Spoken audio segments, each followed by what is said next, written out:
Hitler और Nazi शाही इसकी बात करना शुरू कर देते हैं। जनता उसे चुनाव दर चुनाव नकार रही है अजय जी, उसे नकार रही है। इसकी सुचेरिता जी, हाँ। हम जनता के दरबार में हर साल, हर महीने, हर दिन, हर चुनाव में जाएंगे।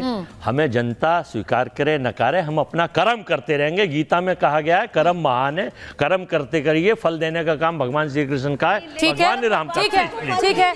अब दूसरी बात यह है कि घमंड तो रावण का नहीं रहा, कंस का नहीं रहा, दुर्योधन का नहीं रहा। तो ये लोग तो इनकी तो हैसियत ही क्या है। नहीं, अब हैसियत वाली बात आ जाए। लोग ये जो कहते हैं हैसियत वाली बात पर मत आइए। तो घमंड इनका भी चूर चूर होगा। अच्छा, घमंड चूर होगा, घमंड चूर चूर होगा। वो चुनाव दर चुनाव अभी तक धर्मेंद्र जी नहीं हुआ है। मैं आपसे इसलिए पूछ रही हूं क्योंकि एक नरेंद्र मोदी, बीजेपी कहती है नरेंद्र मोदी के आप खिलाफ तो दूसरा चेहरा बाद में खड़ा करोगे, पहले योगी के खिलाफ ही कर दो। धर्मेंद्र सुचरिता जी, 2024 अगर साल की बात करेंगे तो राजनीतिक दृष्टिकोण से आजादी के बाद भारत में अगर कोई सबसे बड़ा उलटफेर हुआ है तो 2024 के चुनाव में हुआ है। ठीक है, और वो उत्तर प्रदेश से हुआ है। ठीक, अच्छा, ओके। हम करीब 700% गेन किया सीटों में, 37 सीटें हमारी उत्तर प्रदेश में आई हैं। ये बात बताता है कि हमने कितना जनादेश और जन विश्वास हमने कायम किया 2024 में। मुझे पूरा विश्वास है कि आने वाले साल में जिस रणनीति से हम लोग काम कर रहे थे उसको और आगे बढ़ाते हुए और जो वोट की लूट करके लोग सत्ता में आते हैं उनको आईना दिखाने का हम पूरा काम करेंगे। ठीक है धर्मेंद्र जी, मैं आपके वापस आ रही हूँ, कुछ ऑडियो में इशू है वो बता रहे हैं। मैं एक बार मैं जरा दोनों पत्रकारों के पास जाऊं, उससे पहले आचार्य राज मिश्रा भी स्टूडियो में आ गए हैं। अच्छा ठीक है, एक मिनट, आचार्य राज मिश्रा आ गए हमारे पास स्टूडियो में, 2 ज्योतिष। मैं उनसे पूछूं, अजय जी एक मिनट, आचार्य राज मिश्रा हैं, आचार्य विक्रमादित्य हैं, मैं उनसे जरा पूछूंगी आज कि सबसे पहले तो बड़ी बात यह है कि 24 के साल के बाद 2025 किस राजनेता का साल रह सकता है, मुझे तो ये बताइए आचार्य जी, क्योंकि 25 में सबसे बड़ा टेस्ट तो अभी सबसे पहले दिल्ली में अरविंद केजरीवाल का है। तो अरविंद केजरीवाल जी क्या दिल्ली में इस बार चुनाव जीत रहे हैं? मैं अंक गणित की बात कर रही हूँ, दिल्ली में किसका पलड़ा भारी रह सकता है, थोड़ा बताइए। देखिए, सबसे पहले तो 2025 जो आने वाला है, कल से आरंभ होने चाहता है, उसकी बहुत बहुत शुभकामना।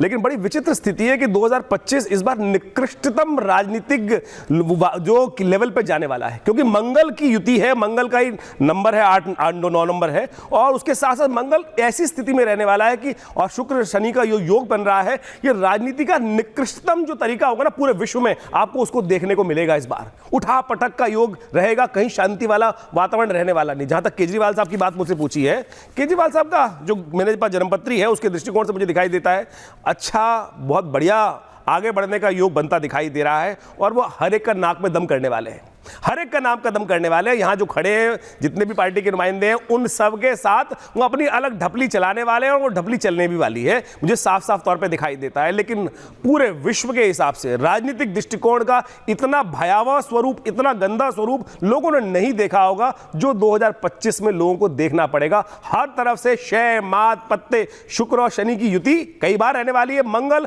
अपने ऐसे स्थिति में रहने वाली है, और साथ साथ सबसे भयावह स्थिति इन राजनीतिकों को समझना चाहिए कि इस वक्त जो मनोमस्तिष्क है वो गलत लोगों का, आतंकी लोगों का, वो बड़ी ऐसा दुस्साहस कर सकते हैं। देश को बचाओ, विश्व को बचाने के लिए कार्य करना चाहिए। आपकी राजनीति तभी बचेगी यदि इस बात को समझ सको ज्योतिष के दृष्टिकोण से, समस्त ग्रहों के अनुसार से। ये सबसे बड़ी बात दिखाई देती है। अच्छा, अब सवाल पूछना चाह रहे हैं, जल्दी से पूछिए।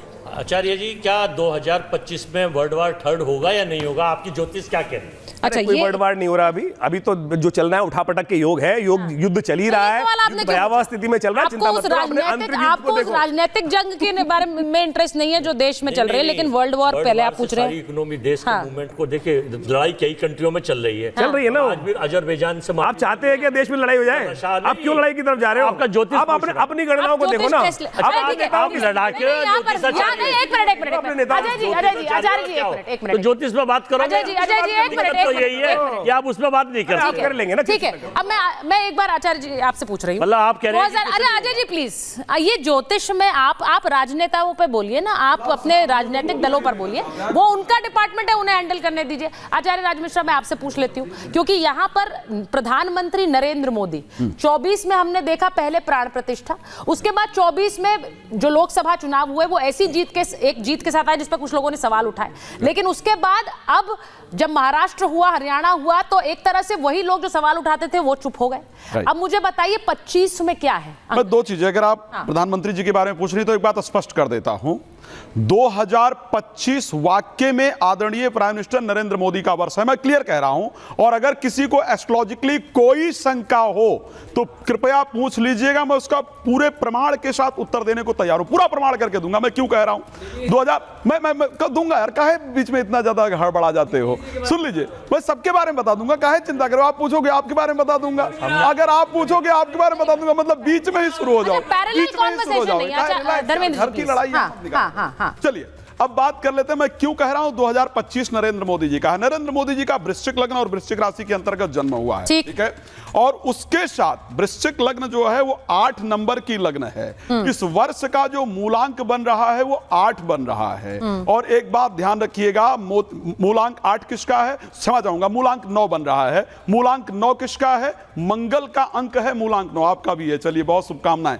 मंगल का अंक है मूलांक 9। अब और सोच लीजिए, सबसे बेहतरीन प्लैनेट ज्योतिष में अगर मोदी जी की कुंडली में कोई है, पंच महापुरुष योग में से रोचक नामक योग जो बना रहा है, वो है लग्न में मंगल का उपस्थित होना।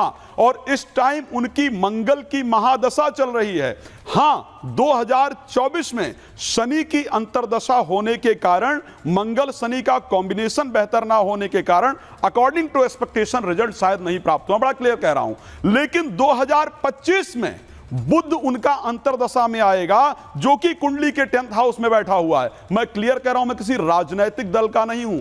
आचार्य जी ने कहा केजरीवाल अपनी अच्छी राजनीति करेंगे, मैं सहमत हूं आचार्य जी से, बिल्कुल क्लियर कह रहा हूं। लेकिन नरेंद्र मोदी जी को कोई परास्त करके जाएगा 2025 में, ये मैं कहीं नहीं सकता। और अगर ना भरोसा हो, ना भरोसा तो स्टेटमेंट रिकॉर्ड कर लीजिए, लिख के रख लीजिए। 2025 के अंत में इस पर बात करेंगे। आपको एक और फलादेश कर देता हूं, और फलादेश सुन लीजिए, राहुल गांधी का सुन लीजिए। आप रुक जाइए, अभी रुक जाइए। क्या मुख्यमंत्री लड़ने जा रहे हैं? तो सुनिए तो, क्या वो मुख्यमंत्री लड़ने जा रहे हैं? मैं प्रधानमंत्री आप कह रहे हो ना 2025 में कहां परिवर्तन हो रहा है? बात कर रहा हूं, विश्व की बात कर रहा हूं। आप सुनिए, और एक और राहुल गांधी जी के लिए, राहुल गांधी जल्दी से बोलिए। थोड़ा सा है, 18 वर्ष बाद राहुल गांधी जी की कुंडली के 10th हाउस में कुंभ राशि का राहु बैठा हुआ है। और 18 वर्ष बाद 14 मई 2025 को आ रहा है। इतनी छीछा लेदर होने वाली है, संभाल नहीं पाओगे, कंफर्म बता रहा हूं, नोट करके। अच्छा ठीक है, ये जो आप बोल रहे हैं, ये आप बोल रहे हैं राहुल गांधी के लिए भविष्यवाणी कर रहे हैं। मेरा सवाल, अब मैं एक बार दोनों पत्रकार से, धर्मेंद्र जी आ रही हूं आपके पास, क्योंकि चंद्र प्रकाश जी भी। एक मिनट, नहीं आप पूछिए उसके बाद, आप पूछिए। नहीं आचार्य जी तो वो अपनी भविष्यवाणी कर रहे हैं ना धर्मेंद्र, मुझे सिर्फ पत्रकार चाहिए स्टूडेंट पे।